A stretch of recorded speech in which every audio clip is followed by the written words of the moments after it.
Hey there, fellow citizens of the internet. Welcome to the Moses Kabandana Podcast, where I bring you conversations that I think are worth having. And today, I have with me Mr. Reneau Peurifoy. I think I totally butchered the name there. No, you did. You just did good. Great. Did good. Oh, awesome. And we're going to be talking about his book. And let's just start there. Can you introduce to the audience what your book is and what it's about?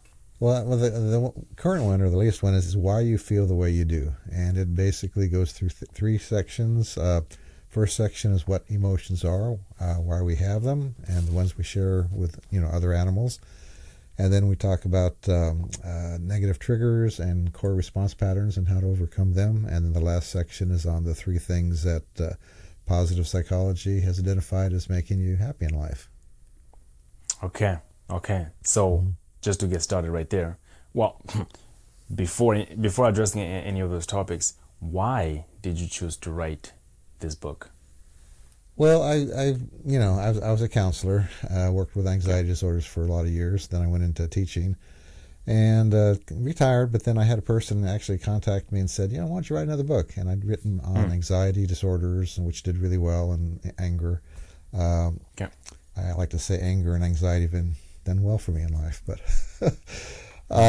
and so I thought, I've always been fascinated with emotions. It's been a topic since I was a kid.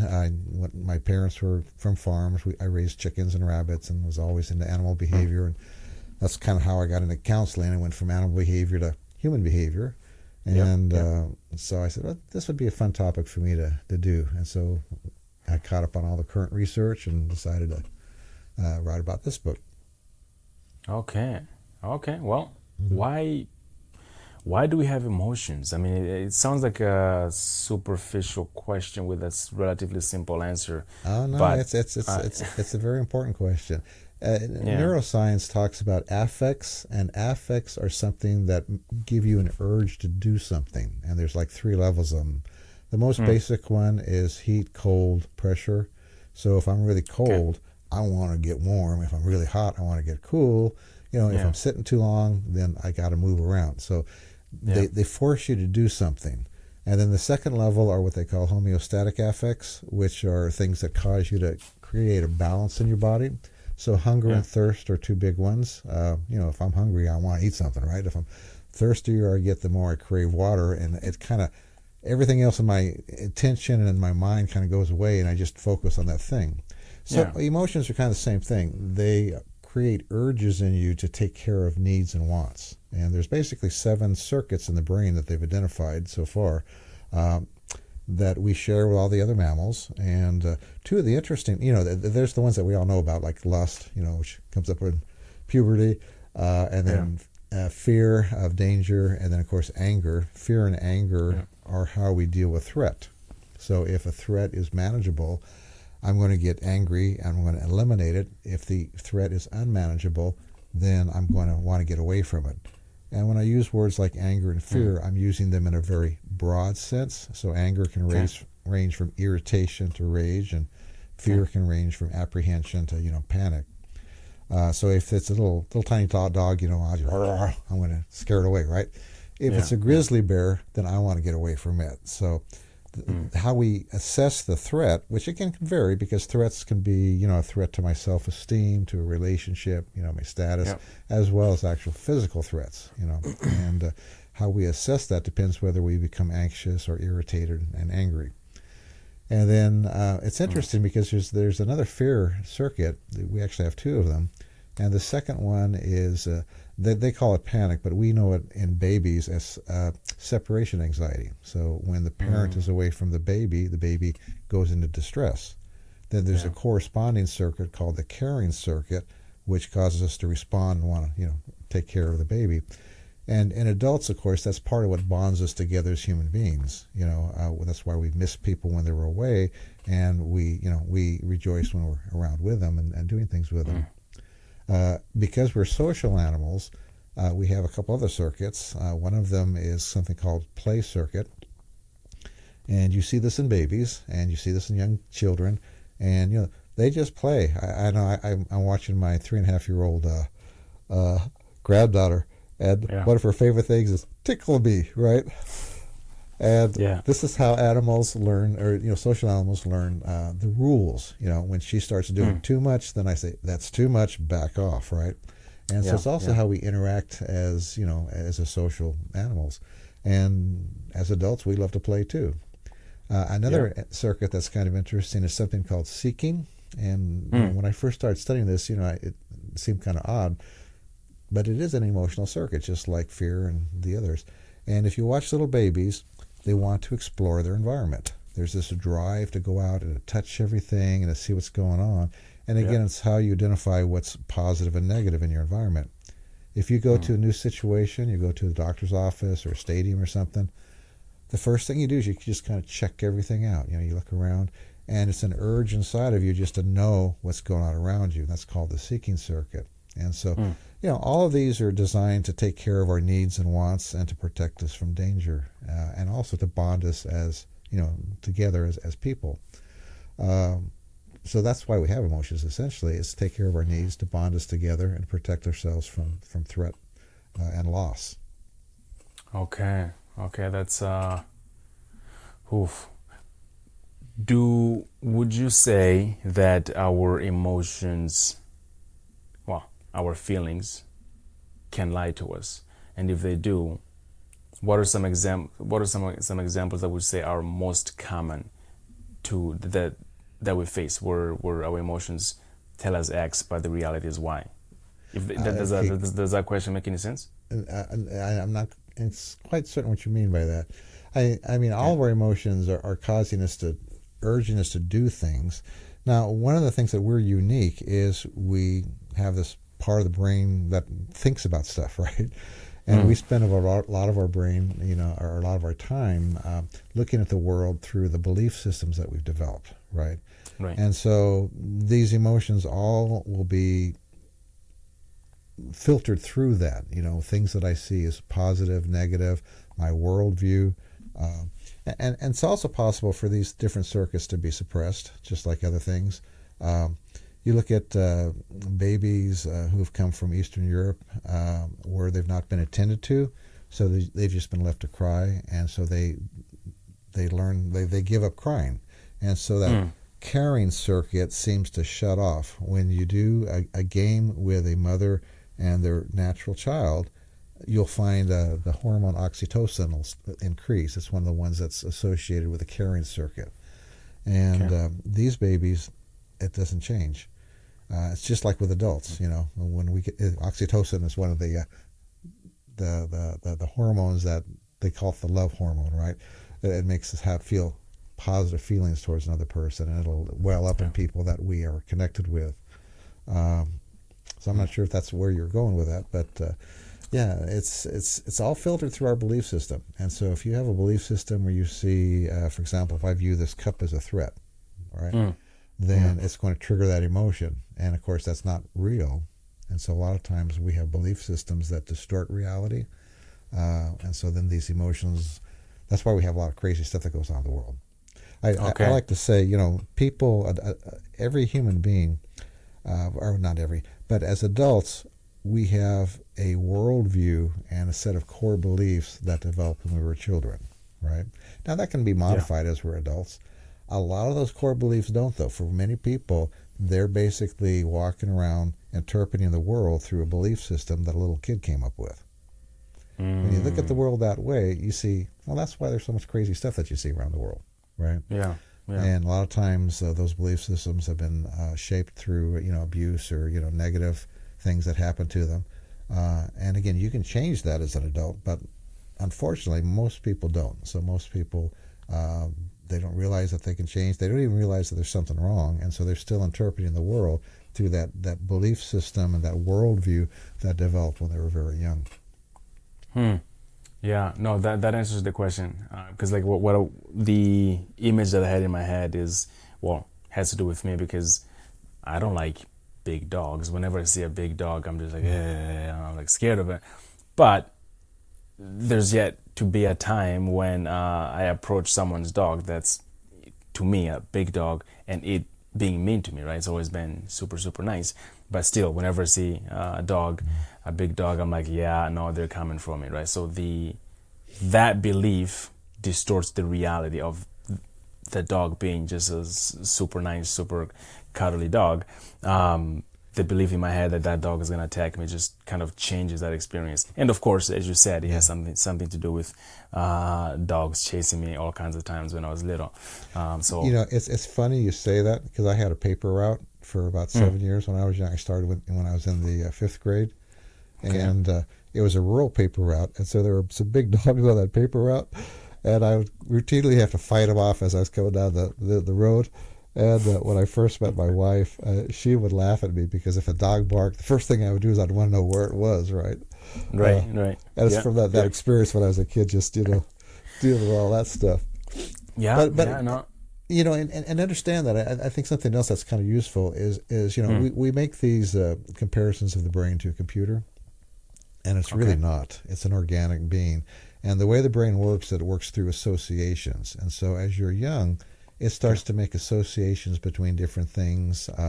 And most of what's going on in your brain, you're not even aware of. If you think about it, if you're walking down the street, your brain is looking at distances, it's judging objects, it's identifying things as positive or negative, and it's coordinating your body.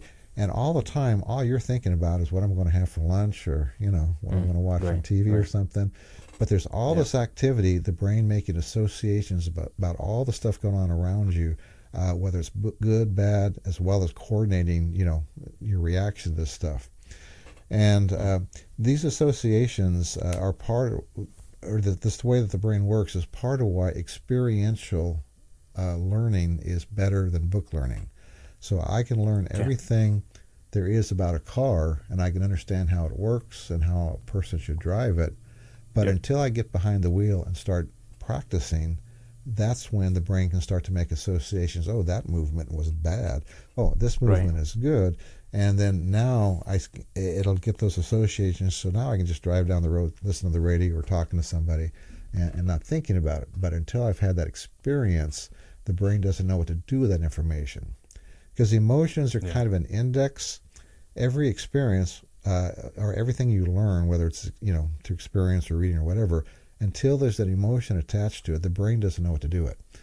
It's kind of the way that the brain sorts information as important or unimportant. And so those pieces of information that have the emotional tag, if you will, on it, are the things that the brain uses to evaluate what's going on around the world. And those tags can be changed over time. I mean, they're not constant. And in fact, a lot of what I did with anxiety disorders was have people go through a process of desensitization, where they had fears or other things going on, like with your fear of dog. You can desensitize to anything if you go through the proper procedure. Now, some stuff is just not worth the time and energy to do. But it's amazing how that works with the brain. It's these associations and these emotional tags to the associations that we have. That's essentially what guides us through life. Okay. Now, this... I'm thinking about myself here, because it's like I was having a conversation with a friend of mine, and then I noticed that I know of the word anxiety, right? But to save my own life, I was trying to say that I am never anxious. Like I don't know what anxiety is, as far as with my own experience. So first question, anxiety is an emotion, correct? Well, yeah, anxiety it's a form of fear, essentially. Okay. Fear ranges, like I said, from apprehension to panic. Anxiety is a word that we use for kind of a low level to maybe a moderate level of fear. For example, if I'm going for a job interview, right? Yeah. I might be a little anxious about it. Well, that's anxiety. Right. Or if I'm going on a first date or something, I might be anxious about what's going to happen there. That would be anxiety. And it can, any anxiety or fear, if you want to use that word, can range from a low level to a higher level. And so if I'm working with people in what I did for 20 years, is they had various forms of anxiety disorders. And so the most common one was something called panic disorder, where they would have these panic attacks, these episodes of extreme fear in their body that would seem to happen for no apparent reason. So then why is it that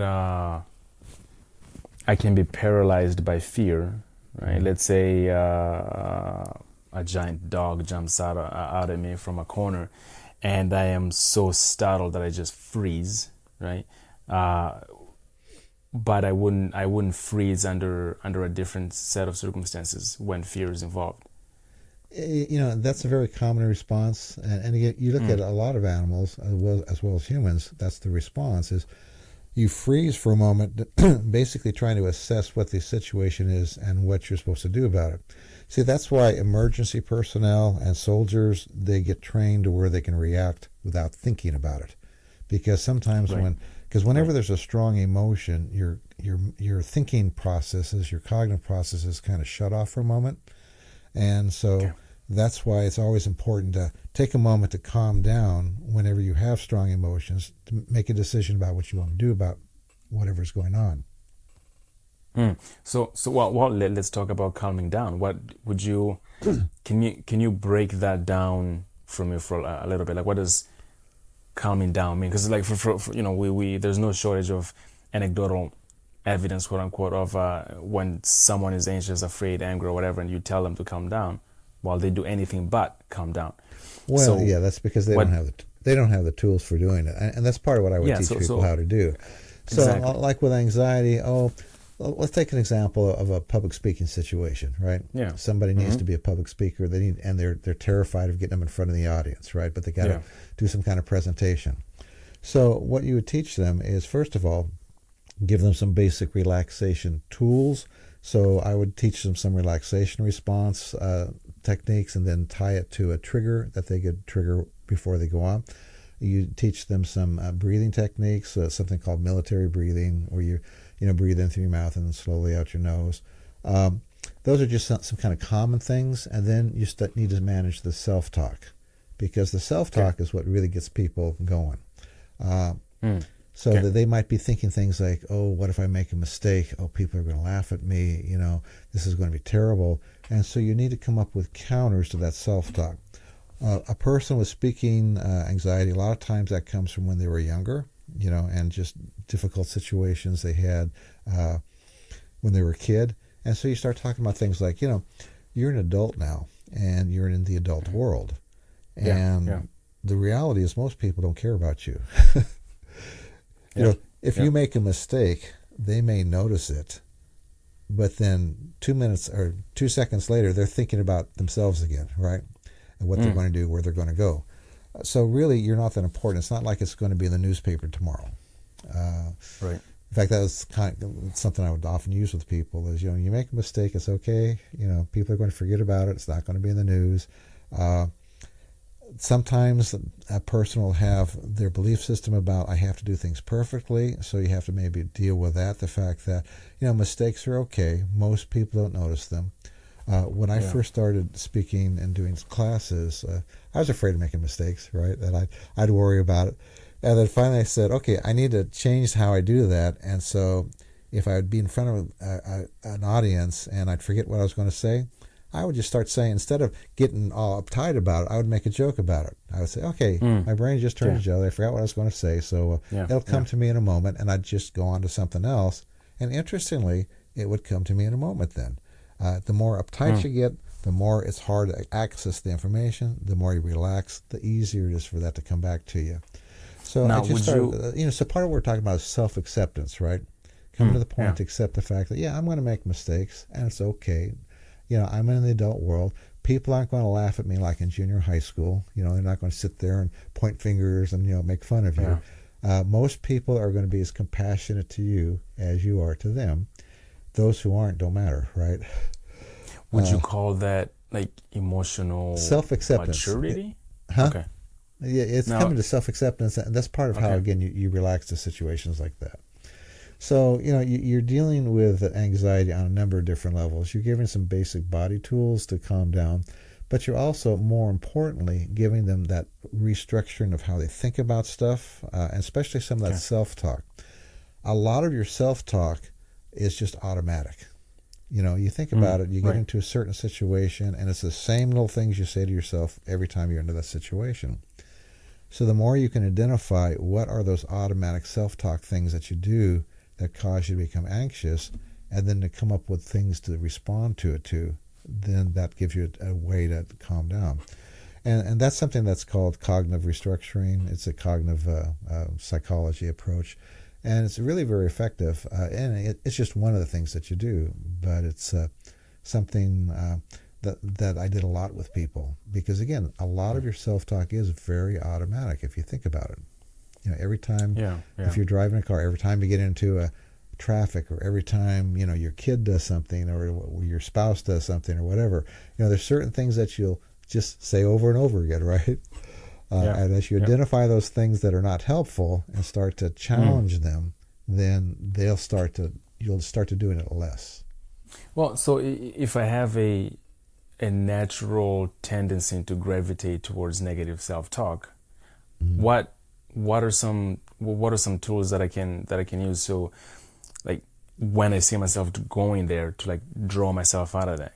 Because like you said, we are really good at self-talk, but if I happen to be, let's say, a prisoner of my own mind, so to speak, naturally, like how do I pull myself out of that? Well, it's well, okay. Being specific is more useful than general, but first of all, the problem is this stuff is going on and you're not even aware of it.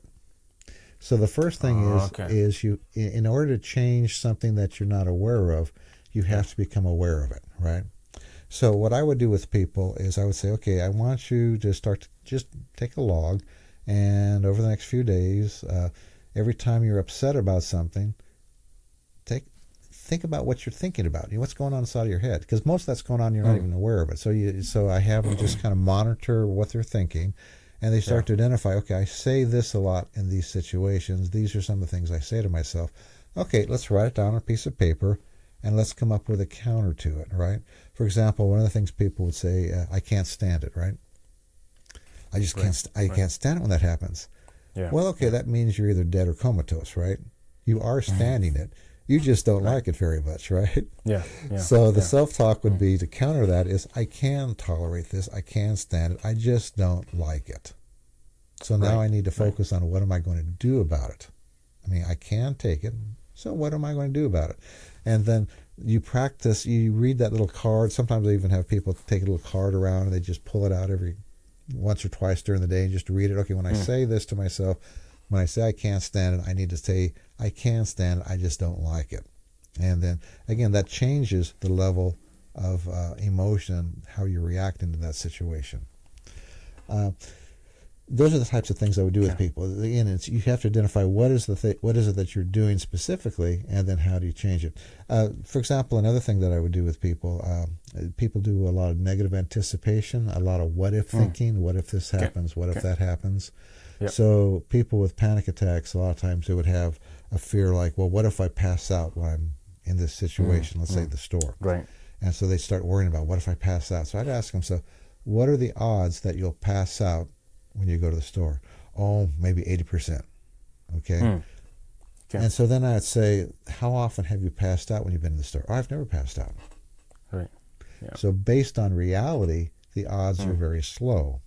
And what people do when they do this type of worry or negative anticipation is they do emotional reasoning. It feels like it's going to happen, therefore the odds are very high that it's going to happen. So I try to get people to, okay, let's look at reality as opposed to emotional reasoning. What are the actual, in terms of reality, what are the chances that you're going to pass out? They're very low. And then the second thing that people do is they catastrophize the results of passing out. So if you were to pass out, how bad would that be? Oh, it'd be the worst thing in the world. Okay, right. It'd be awful. Right. So I say, okay, let's get a scale of 1 to 10. Yeah. 10 awfulness would be, losing your child, getting your arm cut off, having cancer or something like that. Yeah. On a scale of 1 to 10, where that's a 10, how bad would passing out, where nothing really bad is going to happen to you in a store, be? Well, maybe it's only a 1 or 2 now, right? It's not going to be a 10 like I was feeling when I was doing emotional reasoning. So the first 2 steps are, taking a look at was there the chances of this happening? How bad would it be? And then the next thing, which they never get to, is how could I prevent it? And then what could I do if it were to happen? See, so for example, like going back to our public speaking example, what if I make a mistake? Oh my God, I know I'm going to make a mistake. It's going to be the worst thing in the world. Well, okay, you might make a mistake, but is it really that bad? Because, again, people aren't going to notice it. So if you did make a mistake, what could you do to correct it, right? And then in my case, I would make a joke about it and move on, right? So you come up with a strategy, and any worry you can handle that way. And that's one of the things I would do with people that worry a lot or do a lot of this negative anticipation. Get into this idea of, okay, let's get out of that emotional reasoning. Let's get to step 3 and 4. How likely, how can I prevent it? What can I do if it were to happen? Because again, they get stuck with, oh my gosh, I know it's going to happen. It's going to be awful. Right. And so the more you can get past, and you look at people who deal with worry well, they automatically do that. They move on into, okay, how can I prevent it? What can I do about it? Whereas people that are worriers, they never get there. They get stuck with, oh my gosh, I know it's going to happen. It's going to be the worst thing in the world. Would that be somewhat of an example of like an exposure therapy, where you allow the person to slowly... That's more cognitive therapy there. That's taking a look at your thinking process. Yeah, basically there's three general types of therapy. Now you got hundreds of words for different people. They come up with their own little technique. But there's the cognitive therapy, which is what we're talking about now with managing your thoughts and your thinking. Exposure would be actually going out and, like, if I got a person who's afraid of water, getting them to where they're comfortable with water. Okay. Right. And then the third one is something called psychodynamic, and there's a lot of different varieties of that. And that's looking at those childhood influences and those patterns that have started in childhood. For example, let's say we've got a child who's in an abusive family, okay? And so they learn, if I speak up or if I challenge my parent, bad things happen to me. So they learn that conflict is dangerous. So that's their kind of... if you want to say, we can label that response pattern that they have, that whenever conflicts comes up, they back off. Now they're an adult, they're in a situation, and they wonder why every time, like at work or with my friends, I never assert myself. Whenever something comes up, I kind of back off. It's because they have those associations inside of themselves that conflict is dangerous. And so when conflict comes up, they immediately will, just agree with whatever's going on. And so they have to practice asserting themselves, first in simple situations and then more difficult ones. A second very common one that I run into is something about intimacy. So you get a family where there's no intimacy. The one thing that a child craves more than anything else is they want to have a relationship with a parent. And if the parent always is distancing themselves, they learn that intimacy is dangerous, right? Or not dangerous, but it's hurtful, it's painful, right? And so now as an adult, they're in a relationship, and they'll come and they'll say, I don't understand. Every time I get close to somebody, I ruin it. Well, it's because they're starting to feel that intimacy, and so the danger signs are going off inside of themselves. And again, all this is taking place at an unconscious level, right?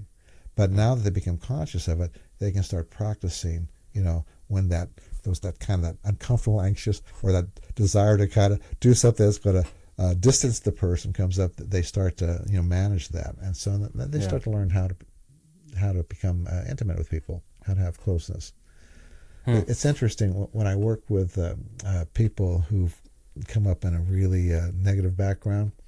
Of course, all their friends are going to have similar backgrounds, right? Because you tend to gravitate towards people that have a similar experience as you have. Right. And so I'll say, okay, we need to find some people that come from healthy backgrounds that you can hang around with. And one or two people, and so they'll identify that. And their complaint is always the same. These people are so boring. There's absolutely no drama in their life, right? Yeah. But if they hang around them for a while, they find that it's comfortable. Because like this sense of closeness and comfort is really something that it triggers those emotional circuits we talked about. It's interesting, people that I dealt with like panic disorder, who had high levels of anxiety, I would give them a relaxation tape to practice with. And a lot of times at first they would get anxious when they would use the tape because the feeling of relaxation was so foreign to them. They were always so uptight. Japers. Wow.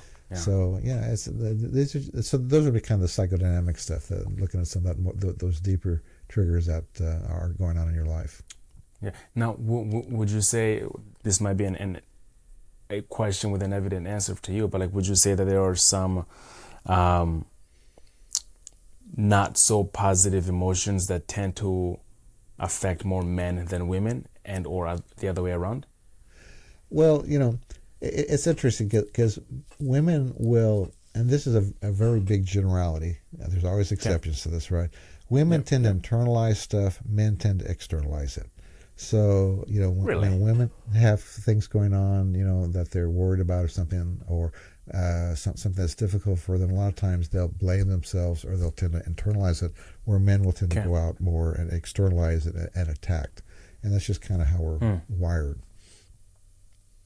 Okay. Are there, I suppose, let me be a bit more specific. Are there some negative emotions that are more common in men than they are common in women? Or negative emotions that are more common in women than they are in men?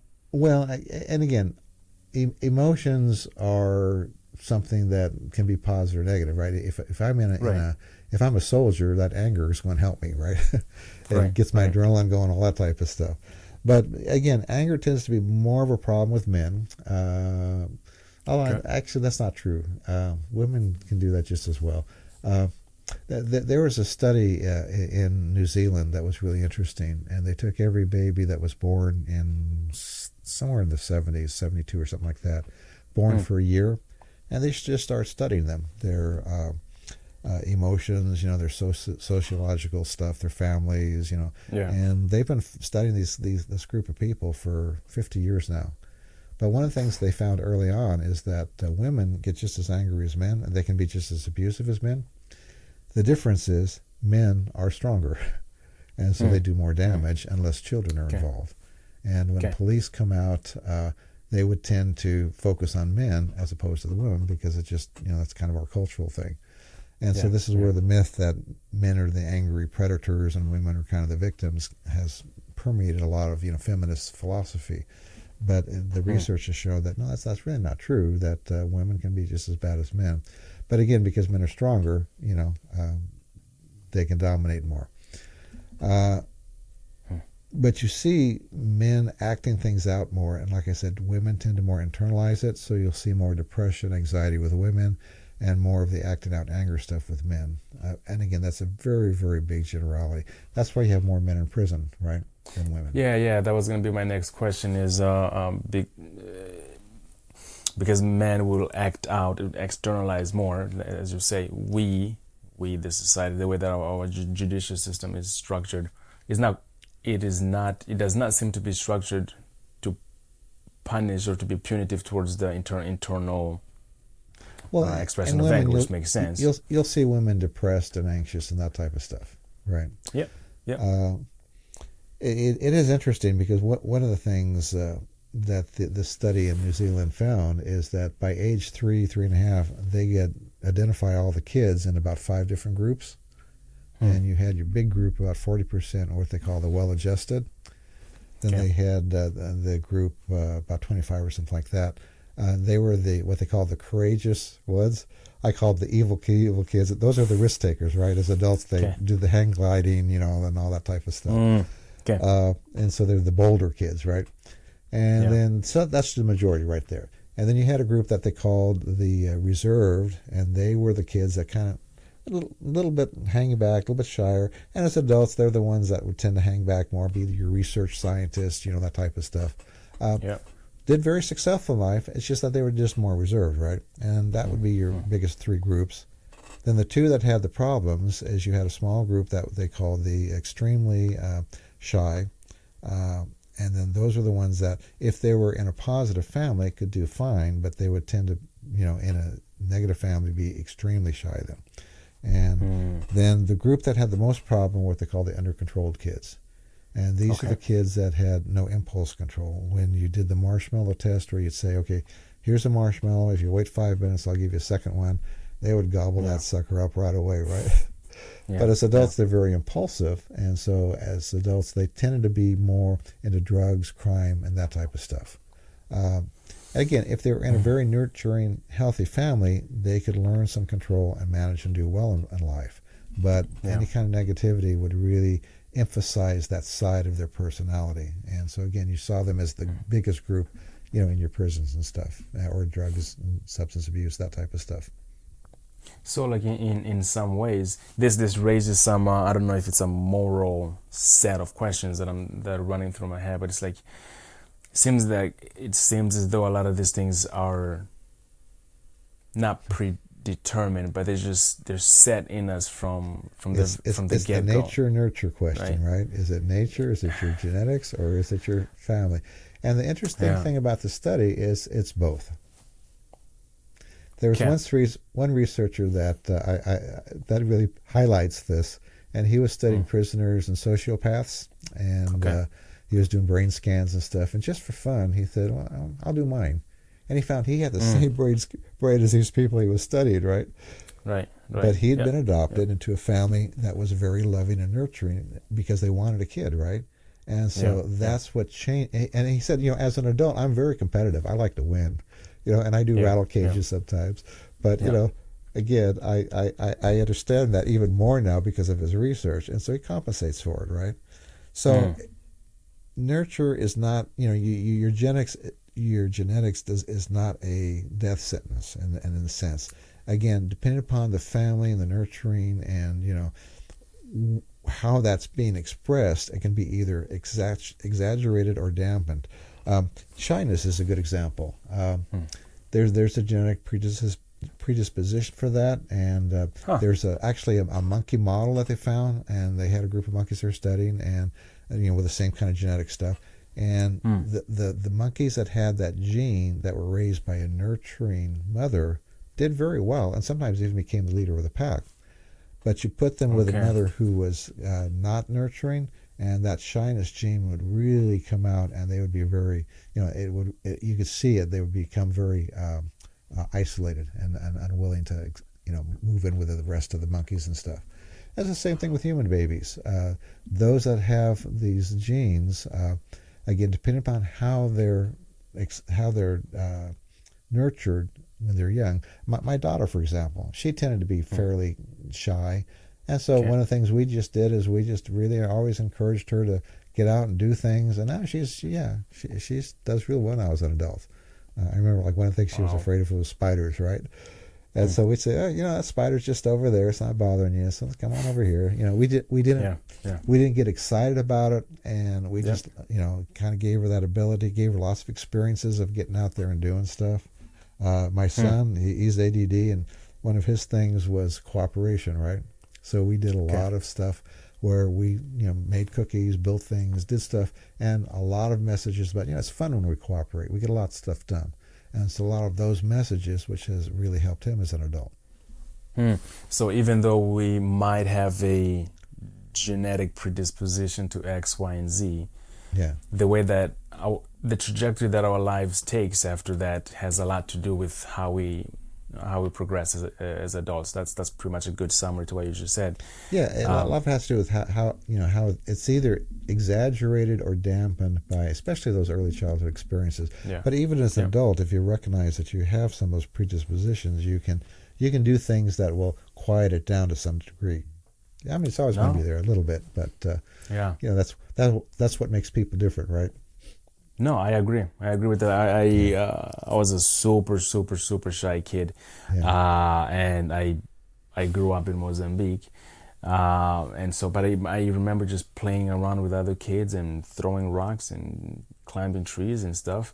When I came to the States, the first 2-3 academic years, in the times that I was in school, some teachers never heard me say a single word until the very end of the year. I was just super quiet, super shy, and then I took a theater class.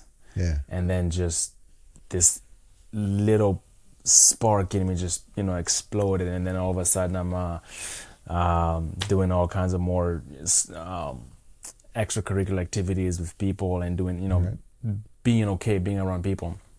And so you went through a process of exposure in essence. Yeah, exactly. So, wow, it is just weird that like, the hour just like went by. Well, yeah, I mean, there's so much stuff we can talk about. Yep. And we kind of scratched the surface on a lot of, I think, important things. Barely scratched the surface here. So as we're coming here to our close, are there questions that you wish that I had asked, so that you want to expand on more, or topics that you want to introduce before we close? Well, if we have a couple hours, yeah. So, no, I think we touched on enough stuff to to give people things to think about. I mean, you can only absorb so much. Yep. So. Yep.